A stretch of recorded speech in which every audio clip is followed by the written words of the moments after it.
I did make one quick adjustment to our fill support. We're just gonna pop our supports in together, tighten that up. And we always wanna put the number one support up into the larger support first. Then we're just gonna take and push down all the way. Once we push down all the way, we don't have to go through all the turning motion, twisting motion as before.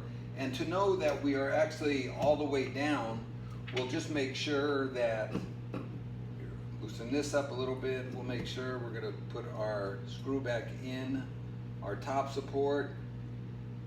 And to know that we're actually all the way down is our distance here.